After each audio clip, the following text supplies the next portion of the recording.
Good evening friends. இந்த வீடியோவில் நம்ம நாளைக்கு நிஃப்டி 50 அண்ட் சென்செக்ஸ் அதுக்கான ப்ரீ மார்க்கெட் ரிப்போர்ட் பார்க்கலாம். அதுக்கு முன்னாடி இன்றைக்கான போஸ்ட் மார்க்கெட் ரிப்போர்ட் எப்படி முடிஞ்சது, இன்றைக்கி ஏன் நம்ம நிஃப்டி 50 ஒரு 173 பாயிண்ட்டு பாசிட்டிவில் முடிஞ்சது, சென்செக்ஸு, பேங்க் நிஃப்டி, மற்ற எல்லா இண்டெக்ஸுமே, ப்ராடர் இண்டெக்ஸ் எல்லாமே பாருங்கள், எல்லாமே இன்றைக்கி பாசிட்டிவில் தான் முடிஞ்சிருக்கு.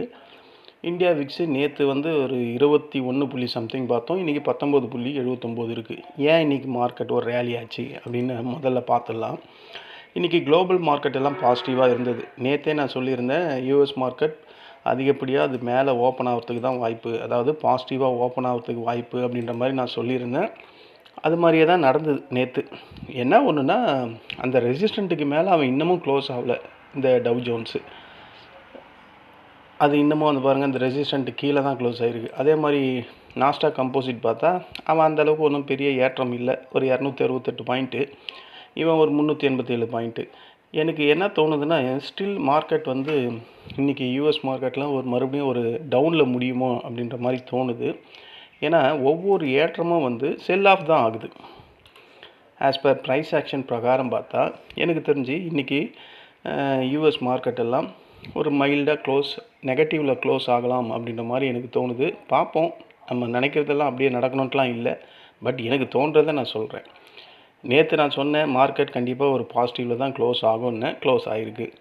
இப்படி நான் சொல்கிறது கண்டினியூஸாக எனக்கு தெரிஞ்சு நடந்துக்கிட்டு தான் இருக்க மாதிரி எனக்கு ஃபீல் ஆகுது. இன்றைக்கி எனக்கு இப்படி தோணுது. நம்ம பார்ப்போம் இன்றைக்கி எப்படி முடிகிறாங்க அப்படின்ட்டு. இன்றைக்கி மார்க்கெட்டில் போஸ்ட் மார்க்கெட் ரிப்போர்ட் வந்துடலாம். போஸ்ட் மார்க்கெட் ரிப்போர்ட் வந்தால் இது சென்செக்ஸில் இன்றைக்கி ஒரு கேப் அப் ஓப்பனிங் தான் இருந்தது. அங்கேருந்து மார்க்கெட் நல்லா செல் ஆகிட்டு இந்த சப்போர்ட்டு 75,273 எடுத்துகிட்டு மார்க்கெட் மேலே போச்சு. நான் இந்த இடம் அப்போ ரெசிஸ்டண்ட்டாக இருந்தது 76,012. அதை டச் பண்ணிட்டு மார்க்கெட் இறங்குச்சு. நான் இங்கே ஒரு கால் கொடுத்தேன் சென்செக்ஸில், இந்த ஒரு கால் மட்டும்தான் கொடுத்தேன் 10:15. அது இதை டச் பண்ணும்போதே நான் கொடுத்தேன், எக்ஸாக்டாக இதை டச் பண்ணும்போதே நான் கொடுத்தேன். அப்போ ரெசிஸ்டண்ட்டாக இருந்தது. அங்கே கொடுத்ததுக்கப்புறம் அது இறங்கிடுச்சு, நல்லாவே இறங்குச்சு. நாங்கள் இதில் ஃப்ரெண்ட் சர்க்கிளில் ஒரு 2,800 புக் பண்ணியாச்சு ஒரு கேண்டில். ஒரே ஒரு கால்ஸ் தான் இன்றைக்கி சென்செக்ஸில். அதுலேயே 2,800 வந்ததுக்கப்புறம் க்ளோஸ் பண்ணியாச்சு. இதுதான் சென்செக்ஸில் இன்றைக்கான போஸ்ட் மார்க்கெட் ரிப்போர்ட்டு. நம்ம சப்போர்ட்டை தான் எடுத்துகிட்டு மார்க்கெட் ஒரு ரேலி போச்சு. மார்க்கெட் ரேலி போனதுக்கான ரீசன் நான் சொல்லவே இல்லை பாருங்கள். Global market positive. நேற்று யூஎஸ் மார்க்கெட்லாம் காலையில் ஏஷியன் மார்க்கெட்டு எல்லாமே பாசிட்டிவாக தான் இருந்தது. ஜாப்பனீஸ் மட்டும் மைல்டாக மைனஸில் முடிஞ்சிருக்கான். மற்றபடி ஏஷியன் மார்க்கெட், அமெரிக்கா மார்க்கெட் எல்லாம் நல்லா பாசிட்டிவில் முடிஞ்சது. நமக்கு ஒரு ஸ்ட்ராங்கான பாசிட்டிவ் ஓப்பனிங் கிடச்சிது. ரெண்டாவது, நேற்று நம்ம க்ரூட் ஆயில் பார்க்கும்போது $101 இருந்து, இன்றைக்கி க்ரூட் ஆயில் ஒரு $95 கிட்ட குறைஞ்சிருக்கு. ஸோ இதோட குறைஞ்சதுனால மார்க்கெட்டில் ஒரு பையிங் ப்ரெஷர் வந்ததுனால மார்க்கெட் கொஞ்சம் மேலே போச்சு.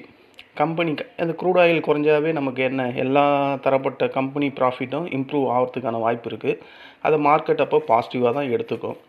பத்தாவதுக்கு ஷார்ட் கவரிங் ரேலி, அதாவது நேற்றே முந்தானேத்தே மார்க்கெட்லாம் பெரிய லெவலில் இறங்கியிருந்தது. அப்போது இந்த ஷார்ட் செல்லர்லாம் பொசிஷன் எடுத்திருப்பாங்க.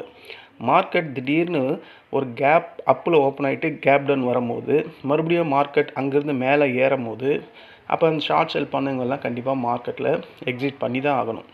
அதாவது அந்த ஷார்ட்டை கவர் பண்ணி தான் ஆகணும். அப்போது ஷார்ட்டை கவர் பண்ணும்போது மார்க்கெட் கண்டிப்பாக மேல் நோக்கி தான் நகரும். அதாவது வேகமாக புஷ் பண்ணி மேலே தான் போகும். இதுதான் அந்த ஷார்ட் கவரிங் ரேலி. இன்றைக்கி பேங்கிங் செக்டாரெலாம் நமக்கு நல்லா கை கொடுத்துருக்கு. எல்லா பேங்க் செக்டாருமே நல்லா தான் இருந்தது. HDFC, ICC இது மாதிரி ஸ்டாக்ஸ் எல்லாம், ப்ளூ சிப் எல்லாம் கை கொடுத்ததுனால மார்க்கெட் இன்றைக்கும் பாசிட்டிவில் முடிஞ்சுது. ஐடி செக்டர் நம்ம சொல்லவே வேணாம். அவன் இன்றைக்கி ஐடி செக்டர் எல்லாமே இன்றைக்கி தண்டகரமும் எல்லாமே மைனஸில் தான் முடிஞ்சது. எப்போவுமே இருக்கக்கூடிய ஒரு பாசிட்டிவ் நியூஸ் என்னது, டொமஸ்டிக் பையிங். டிஐ கண்டினியூஸாக பையிங்லேயே இருக்கிறாங்க.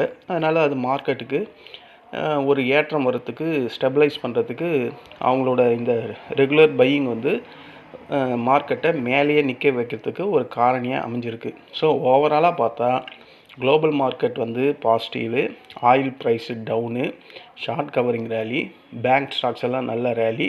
இதனால் நிஃப்டி 50 நல்ல ரேலி. இன்றைக்கி மார்க்கெட் ஏறினதுக்கான ரீசன் இதுதான். பட் இவ்வளோ நல்ல நியூஸ் இருந்தாலும் எஃப்ஐஎஸ் இன்னும் செல்லிங்கில் தான் இருக்கிறாங்க. அதை நம்ம தெளிவாக தெரிஞ்சுக்கணும். இதுதான் மார்க்கெட் இன்றைக்கி ஏறினதுக்கான ரீசன். நிஃப்டி 50ல் நாங்கள் இன்றைக்கி என்ன பண்ணோம், குறிப்பாக நான் என்ன பண்ணேன்னா 5 கால் ட்ரேட் பண்ணேன். 5 காலுமே இன்றைக்கி ப்ராஃபிட் தான். 6700 இன்றைக்கி ப்ராஃபிட். நான் இந்த காலையே எடுத்தேங்க. ஃபஸ்ட்டு கால்லையே எடுத்தேன். இந்த ஃபஸ்ட்டு கால்லையே நான் வந்து நல்ல பாயிண்ட்டை பிடிச்சேன். இன்றைக்கி நான் எல்லாமே 3 ட்ரேட் பண்ணேன். அதாவது 3 லாட் எடுத்தேன். 3 லாட்னும் போது 5 ட்ரேடில் 6700 ப்ராஃபிட் புக் பண்ணிட்டேன். 1100 ப்ரோக்கரேஜ் போய்டும்னு நினைக்கிறேன். 1100 போனால் கூட 6700ல் 1000 போனால் கூட 5500, 5300, 400ன்னு கிடைக்கும்.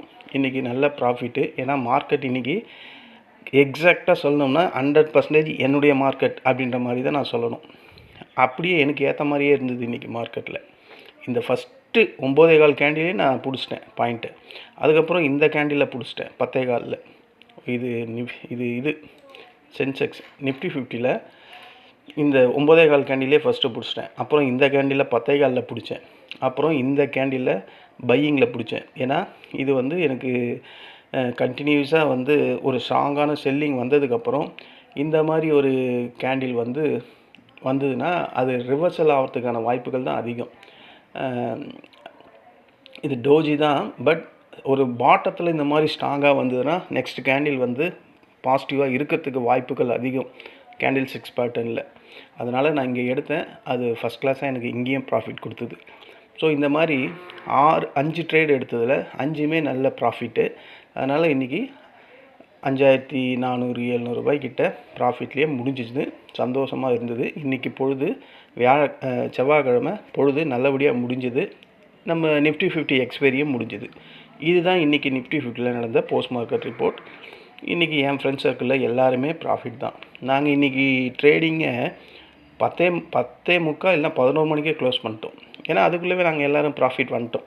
அதனால் 10:45 மார்க்கெட் க்ளோஸ் பண்ணியாச்சு. எல்லாம் எங்களோட ரெகுலர் வேலையை நான் பார்க்க போயிட்டோம். இன்றைக்கி அவ்வளோதான் மார்க்கெட். இன்றைக்கி தான் ரொம்ப ஒரு 1.25 ஹவர்லேயே மார்க்கெட்டை முடிச்சிட்டோம்னா இங்கே ப்ராஃபிட் பண்ணிட்டு வெளியே வந்துட்டோம்னு சொல்கிறேன். ஓகேங்களா? நாளைக்கு நிஃப்டி 50 சென்செக்ஸ் அதோட ப்ரீ மார்க்கெட் ரிப்போர்ட் எப்படி இருக்கும், அதுக்கு முன்னாடி வேர்ல்டு மார்க்கெட்லாம் எப்படி இருக்குது அப்படின்றத ஒரு கிளான்ஸ் செக் பண்ணிடலாம். வேர்ல்டு மார்க்கெட்டில் இப்போ போனால் நேற்று நம்ம டவ் 30, S&P, நாஸ்டாக் கம்போசிட்லாம் பார்க்க வேணாம். ஏன்னா நம்ம பார்த்துட்டோம்.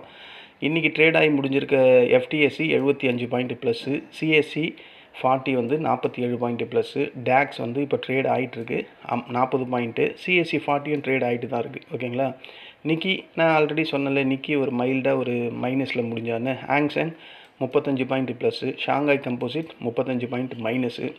நம்ம NSE நிஃப்டி 172 பாயிண்ட்டு, 173 வச்சிங்களேன், 173 plus. BSE Sensex 568, STI 68 point, காஸ்பி 91 point. US dollar அதே ரேஞ்சிலே தான் இருக்குது. நம்ம USD INR அதுவும் அதே ரேஞ்சில் தான் இருக்குது, 92,363. கோல்டு நேற்று நம்ம 4,900 அந்த ரேஞ்சில் பார்த்த மாதிரி இருந்தது. இன்றைக்கி மறுபடியும் கொஞ்சம் இன்க்ரீஸ் ஆகிருக்கு. சில்வர் இறங்கிக்கிட்டு தான் இருக்குது. காப்பர் லைட்டாக இறங்கிட்டு தான் இருக்குது. க்ரூட் ஆயில் நேற்று 100ல் பார்த்தோம், இன்றைக்கி 96.840 ட்ரேட் ஆகுது. ஸோ இதுதான், அதாவது இந்த க்ரூட் ஆயில் 100லேருந்து குறைஞ்ச நாள் தான் மார்க்கெட்டில் ஒரு ரேலி வந்திருக்கு. அதுதான், வேறு ஒன்றும் இல்லை. மற்றபடி இன்னும் அந்த சண்டை ஓஞ்சப்பாடு இல்லை. குண்டு போட்டு விளையாட்டு இன்னும் விளையாடிக்கிட்டு தான் இருக்காங்க. இப்போ நடக்கிற டவ் ஃபியூச்சரோட ட்ரேடிங் ப்ரைஸ் ப்ளஸ், அதாவது பாசிட்டிவில் 91 அப்படின்னு பாசிட்டிவில் ட்ரேட் ஆகுது. மணி இப்போ 7:05. நாஸ்டாக் கம்போசிட்டை பார்த்தோம்னா 3 பாயிண்ட்டு ப்ளஸில் ட்ரேட் ஆகுது. பார்ப்போம். நான் சொன்ன மாதிரி தான் இது நடக்கும் போல இருக்குது. இன்றைக்கி இவங்க டவுனில் தான் முடிவாங்க போல இருக்குது அப்படின்ற மாதிரி தான் எனக்கு இன்னமும் தோணிக்கிட்டு இருக்குது. இதை க்ளோஸ் பண்ணிவிடுவோம். ஏன்னா இவங்க கேண்டில் 6 பேட்டர்னை பார்த்தாவே எனக்கு அப்படி தான் தெரியுது. ஏன்னா ஒரு ஸ்ட்ராங்கான ரெசிஸ்டண்ட்டுக்கு மேலே இன்னும் அவங்களால உடைக்கவே முடியல US மார்க்கெட்டில். ஸோ அதை போய் தொடும் போதெல்லாம் அது டவுன் ஆகிட்டே தான் இருக்குது. அப்படி இருக்கும்போது ஒரு வேளை ஒரு கேப் அப் கிடைக்குது, எனக்கு தெரிஞ்சு மைல்டாக கேப் டவுன் தான் கிடைக்கும்னு நினைக்கிறேன். ஒரு வேளை ஒரு கேப் அப் கிடைக்குது அப்படின்னா இது நிஃப்டி 50 பேஸ் 23,558, வெயிட்டட் ஆவரேஜில் 23,581 க்ளோஸ் ஆகிருக்கு. ஒரு கேப் அப் கிடைக்குது அப்படின்னா ஃபஸ்ட்டு ரெசிஸ்டண்ட்டு 23,659. இதை ஸ்ட்ராங்காக உடைச்சதுன்னா 23,745. அதையும் உடைச்சானா 23,820. ஏன் 23,800? அது ஒரு சைக்காலஜி ரெசிஸ்டன்ட் தானே. ஏன் அங்கே போடாமல் நீங்கள் இங்கே போட்டிருக்கீங்கன்னா, எப்போவுமே ஒரு முழு நம்பரை, சைக்காலஜி நம்பரை மார்க்கெட் உடைக்கும் போது எக்ஸாக்டாக அதை தொட்டுட்டெல்லாம் இறங்காது. அதுக்கு மேலே தான் போய் அப்புறமா தான் இறங்கும். அதாவது இந்த ஃபேக் பிரேக் அவுட் அப்படின்னு சொல்லக்கூடிய சிஸ்டம் வந்து இங்கே தான் அந்த மாதிரி தான் நடக்கும். இதை நான் பல வாட்டி சொல்லியிருக்கேன். இப்போது இந்த வாரத்துலேயே நான் ஒரு வாட்டி சொல்லியிருக்கேன்னு நினைக்கிறேன். ஏன் 23,000 நான் சப்போர்ட்டை போடாமல் அதை தள்ளி போடுறேன் அப்படின்னு சொன்னதுக்கு ரீசன் அதுதான். அதே ரீசன் தான் இங்கேயும். ஸோ இந்த 3 ரெசிஸ்டன்ட் வந்து நாளைக்கு நிஃப்டி 50ல் இன்ட்ராடே லெவல்ஸாக இருக்கும். நான் நினச்ச மாதிரி ஒரு கேப் டவுன் ஓப்பனிங் ஆகியிருந்தால் இந்த பேஸுக்கு கீழே ஓப்பன் ஆச்சுன்னா 23,489 ஃபஸ்ட்டு சப்போர்ட்டு ரொம்ப க்ளோஸாக தான் இருக்குது. ஓகேங்களா. இதையும் உடைச்சிதுன்னா அடுத்த சப்போர்ட் வந்து கொஞ்சம் லாங்காக இருக்குது. 23,352 இருக்குது. ஓகேங்களா. ஒரு 110 பாயிண்ட் கீழே தான் இருக்குது. ஏன்னா அங்கே தான் இருக்குது சப்போர்ட், வேறு இல்லை. அதையும் உடைச்சிதுன்னா அதுக்கப்புறம் இருக்குது 23,244. இந்த 3 சப்போர்ட் ஒர்க் அவுட் ஆகிறதுக்கான வாய்ப்புகள் இருக்குது இன்ட்ராடேவில். இல்லை இதையும் உடைச்சிதுன்னா மறுபடியும் 23,085 அந்த பழைய லெவலே வந்துடும். இதுதான் நிஃப்டி 50ல் இருக்கக்கூடிய இன்ட்ராடே லெவல்ஸ். நாளைக்கு சென்செக்ஸ் வந்துடுவோம். சென்செக்ஸ் வந்தால் இந்த ப்ளூ லைன் ஒரு பேஸு, அது இப்போது 76,019 இருக்குது. ஆனால் சென்செக்ஸ் முடிஞ்சது வந்து வெயிட்டட் ஆவரேஜில் 76,070 முடிஞ்சிருக்கு. ஸோ ஒரு 65 பாயிண்ட்டுக்கு மேலே தான் க்ளோஸ் ஆகிருக்கு. ஒரு கேப் அப் கிடைச்சா இதுதான் ஃபஸ்ட்டு ரெசிஸ்டண்ட்டு 76,450. இதை ஸ்ட்ராங்காக உடைச்சிதுன்னா 76,802.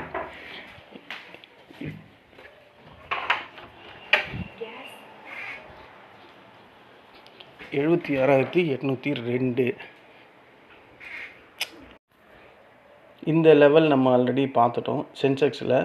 சென்செக்ஸில் வந்து ஃபஸ்ட்டு ரெசிஸ்டண்ட்டு 76,434 ஒரு கேப் அப் இருந்தால், அதுக்கப்புறம் இருக்கிற ரெசிஸ்டண்ட் 76,802, அதுக்கு மேலே இருக்குது 77,174. இந்த 3 ரெசிஸ்டண்ட் லெவல் போதும். நான் நினச்ச மாதிரி ஒரு கேப் டவுன் ஓப்பனிங் கிடச்சா 75,736. அதையும் உடைச்சிதுன்னா 75,293. அதையும் உடைச்சிதுன்னா 74,900. இந்த 3 சப்போர்ட் லெவல் சென்செக்ஸில் போதும்.